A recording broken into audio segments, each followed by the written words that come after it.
Hey guys, welcome back. My name's Amanda and today I'm talking to you about the 10 guys that I dated before I met my husband.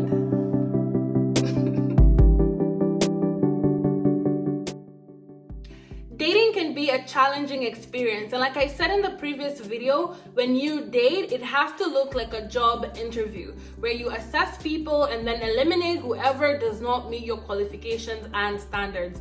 Nothing personal, but we're putting ourselves first here. At the same time, dating should be fun. Like, it should be an enjoyable experience. And dating, like I said before, is getting to know someone, being friends, not a relationship.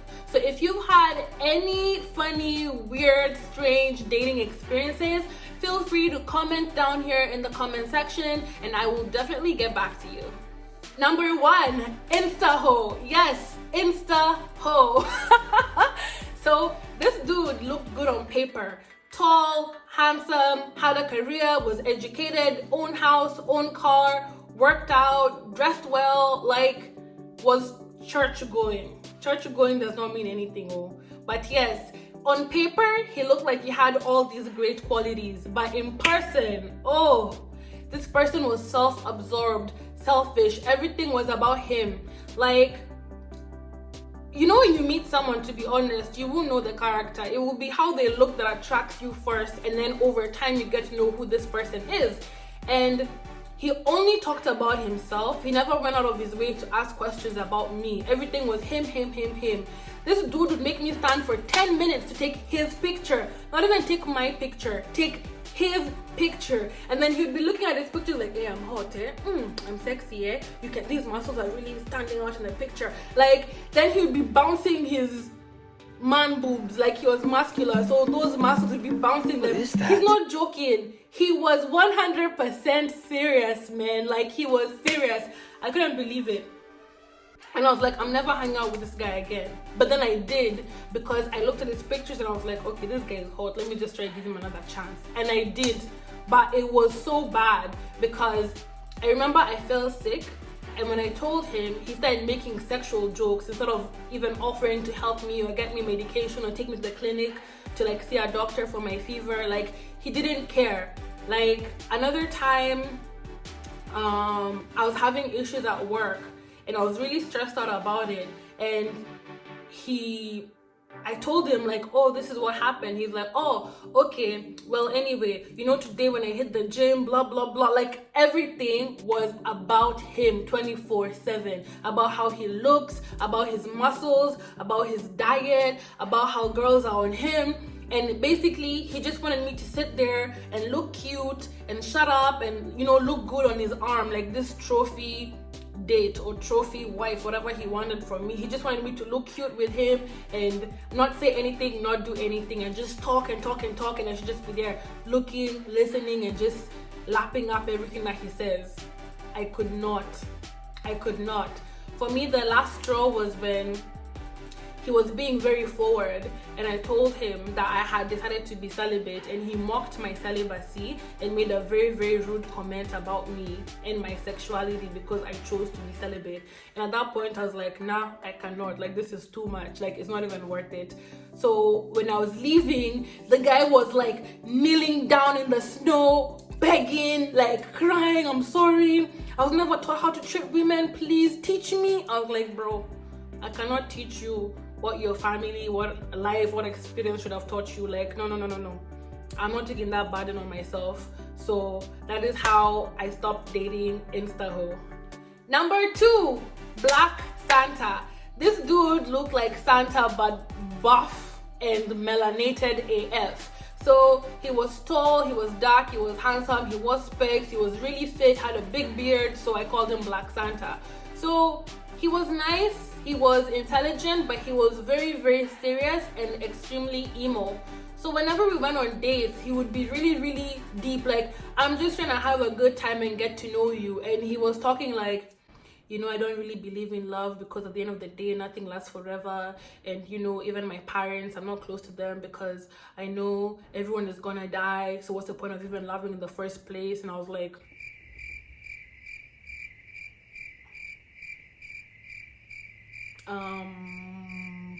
that was the first date, and I went on another date with him, and we're texting, we're talking, and I was just getting to know a bit more about him.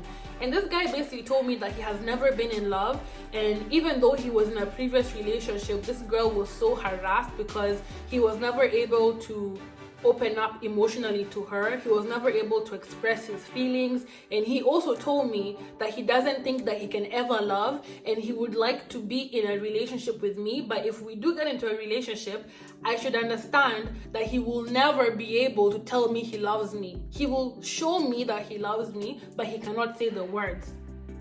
And that he hopes that he can learn to fall in love with me, that I can teach him how to fall in love. I was like, boy, bye. I could not do it. So I decided to leave, because if someone shows you something and tells you something, believe them. Don't be those people who are like, oh, maybe he can change, maybe I'll be the one to save him. No, do not do that to yourself. Believe someone when they tell you something. Believe. Number 3, ghost dude. So I went out on this date with a guy. It was just one date, and I skedaddled after that. So the guy was really nice. He was sweet, a gentleman. When we met on this date, he brought me a huge bouquet of flowers. We had good conversation. We were laughing, eating, having a good time. And then I don't know how it came about, but he began telling me a story about ghosts in his home. How there are ghosts that haunt his family, and that when his mom was sleeping, this ghost pulled him out, pulled her out of the bed by her legs, and that even when he sleeps in his room back home and he opens his eyes at night, there's an old man standing there watching him. And me, I don't play with those things. Jesus Christ is my Lord and Savior. I'm professing that in front of all of you. So I don't play about that stuff. So immediately he told me that. I thought he was joking. I'm like, are you serious? And he's like, yeah. And he proceeded to tell me more stories about these ghosts and hauntings that he has experienced in his life. And I was shook. I was so afraid. I ghosted him. Yes, I ghosted the ghost dude. I do not recommend ghosting. It is rude.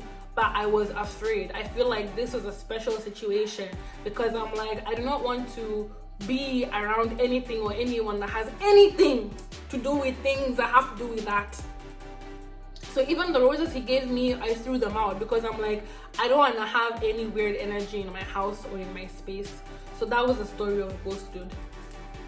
Number 4, the British Army guy. So this guy was not actually British, he was very Canadian, but he had a mustache that was like a handlebar. You know the handlebar mustache? It's like, it goes like this. I think I'll put a picture up or something. But yeah, he had a handlebar mustache. So he reminded me of these old soldiers from back in the day. And he was in the army as well. He was also very sweet, very nice. We went on 2 dates, but the dude had a small throat. His throat was tiny. I don't know if it's like a medical condition or what, but when we went on this date, he started choking. Like, we're just talking, and then I looked up, and then his face was red. His face was red and he was sweating. And I was like, Jesus! What is going on? Are you okay? And he's like, I have the condition, I'll tell you about it later, but I need to go to the bathroom because there's something stuck in my throat. And he stood up and he ran to the bathroom, and I was like, oh my God. So I stood up quickly, and I called the waiter and the server, and I was like, hey, my date is going to the bathroom and he's choking, he's about to die, please help him, I'll call 911. So I started calling 911, and the guy went to the bathroom with him, and I'm telling 911, like, this guy's choking, he's about to die, blah, blah, blah. And as I'm talking, the waiter comes back and tells me that, oh, he's okay, he's doing fine. He told me to let you know not to worry about it. And I was like, I'm on the phone with the police. He's like, no, just leave it. So I told him, like, okay, it's fine, everything is okay, I'm sorry to bother you. That was it. So the guy comes back, and he's looking a bit better. He still looks flushed, like a bit pink in the face, but then he looks a bit better. And then I was like, are you okay? What's going on? Like, I was so concerned. And he's like, no, it usually happens. Like, I have a small throat, so every time I eat, or most of the times when I eat, the smallest things will just get stuck, and I've been taught what to do, to go to the bathroom and remove it. Then I can continue eating, but I'm okay, don't worry about it. It happens often. And I was like, whoop. So that passed. I tried to forget about it. Then we went on a second date, and then the same thing happened. We were eating, and then all of a sudden he starts whispering and he's like, it's happening again. So I'm gonna go to the toilet. I'm gonna go to the bathroom and try to remove it from my neck, from my throat.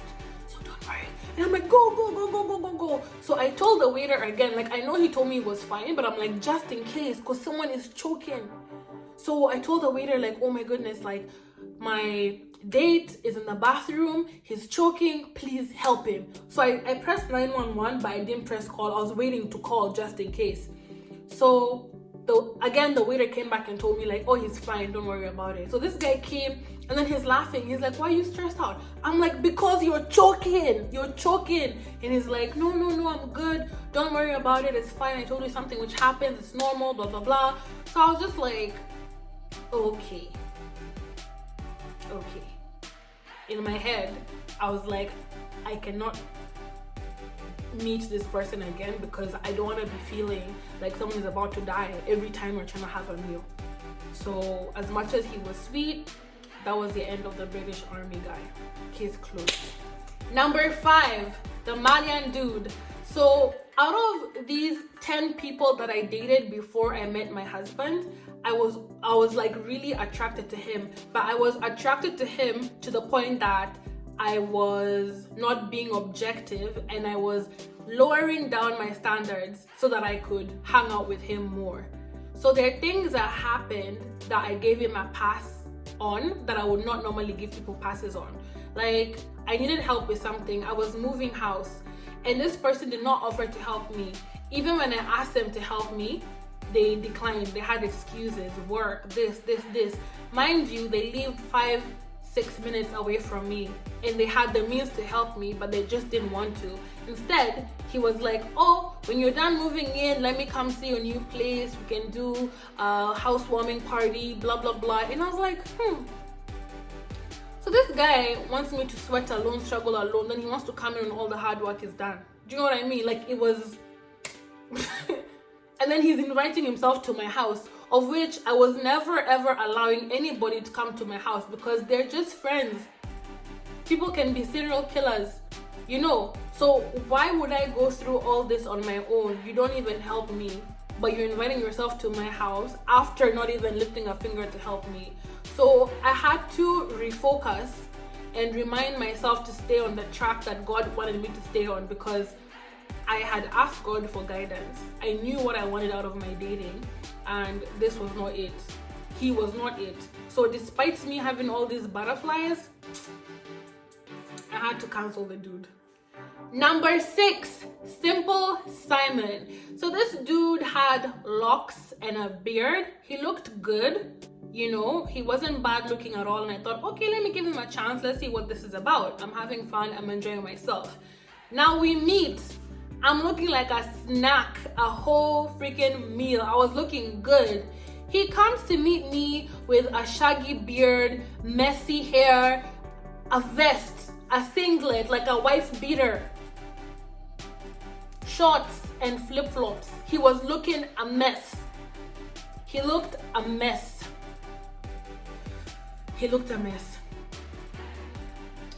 So we were supposed to go to a really classy restaurant, and obviously I was like, you will not embarrass me.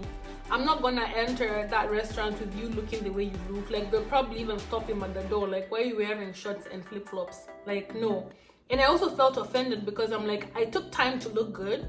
This is like a first impression we're making, and then you come looking like that. Clearly you don't care about your life, you don't care about anything. But I didn't want to be rude, and I was like, oh, let me just, like, I don't know why. Like, I should have gone back into my house, but I was like, let me just see what's up. So I refused to go into the restaurant, and instead suggested that we just take a walk.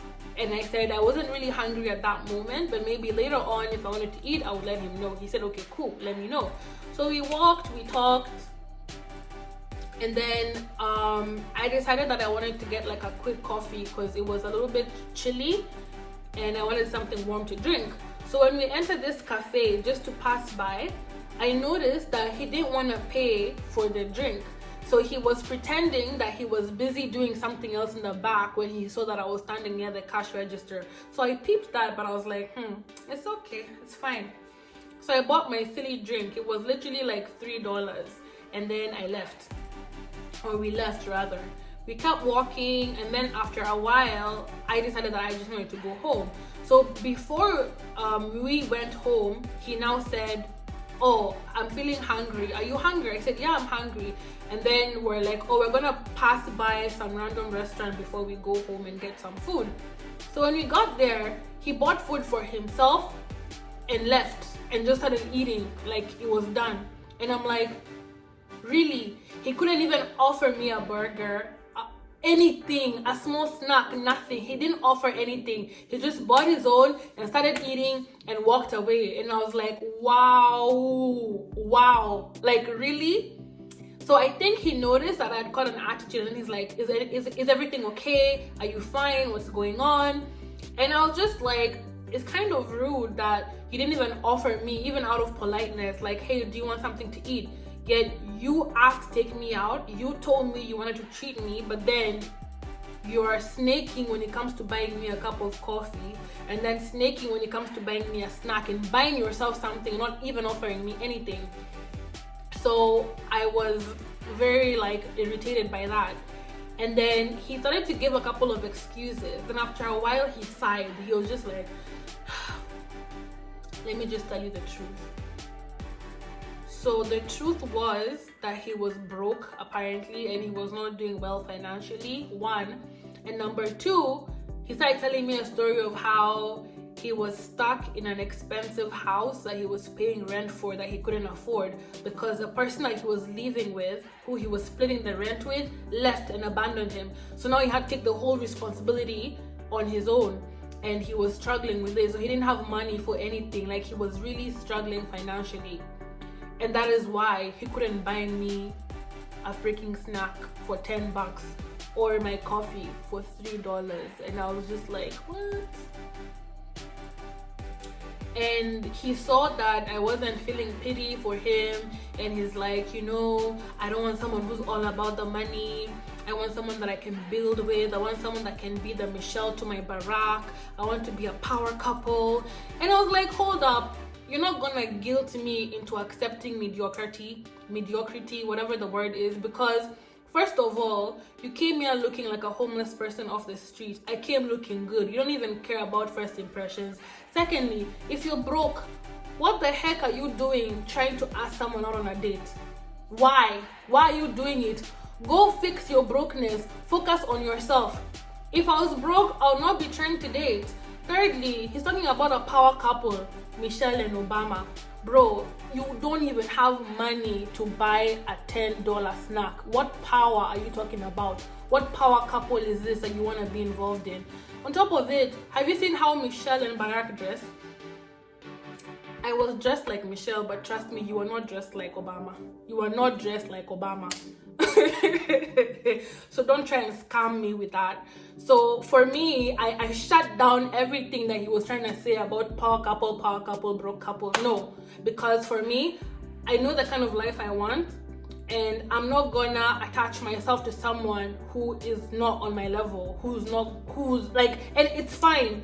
Everyone has someone for them, but for me, that wasn't the person for me, because me, I like nice things. I like to eat at nice places. I like particular things, and I'm gonna get them with or without a partner. I do those things on my own. I go to nice places with my friends, with my mom, with my family.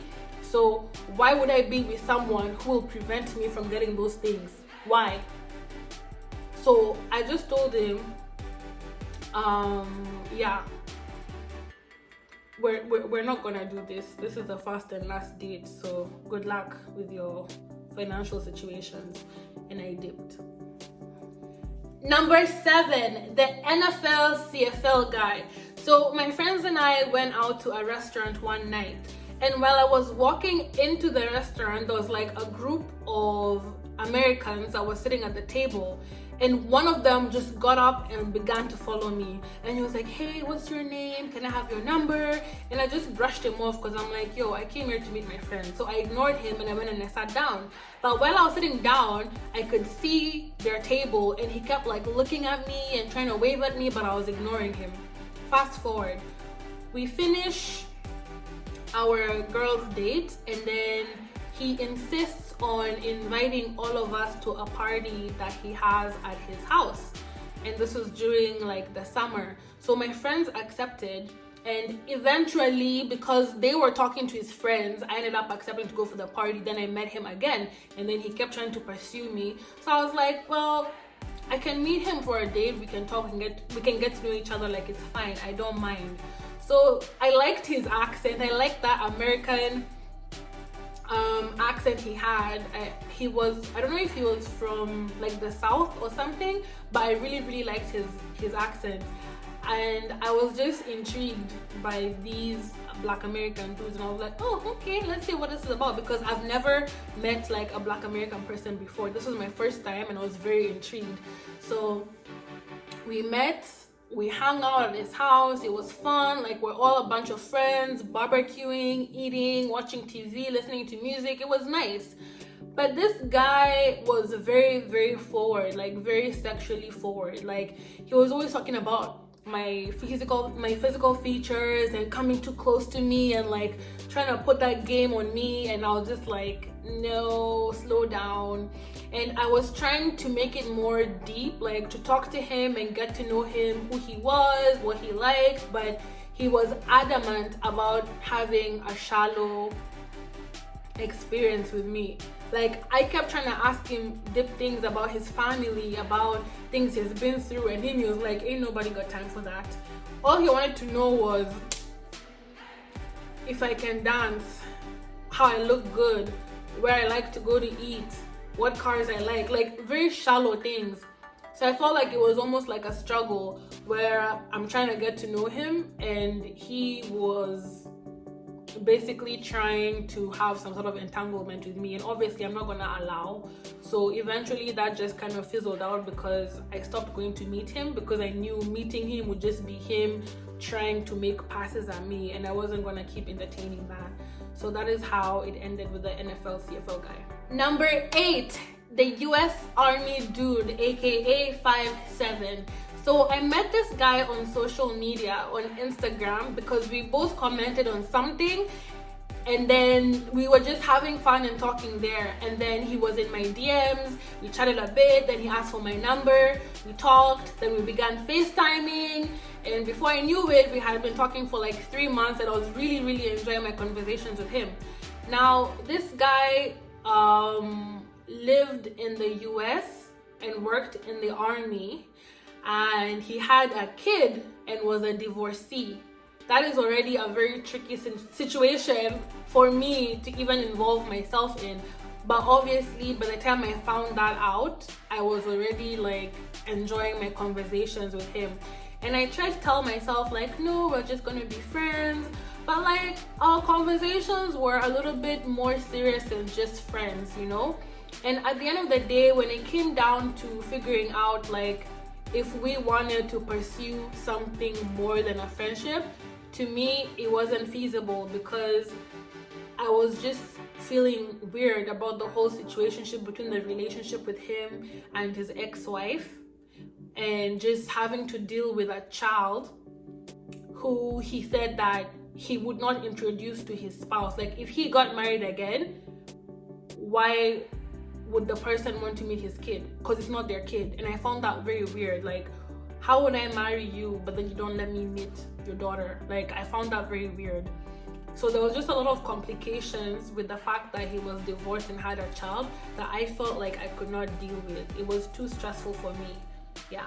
Number 9, the fake swag dude. So this guy was also nice. He was a good friend and he was fun to hang out with. However, I just felt like we're not on the same wavelength.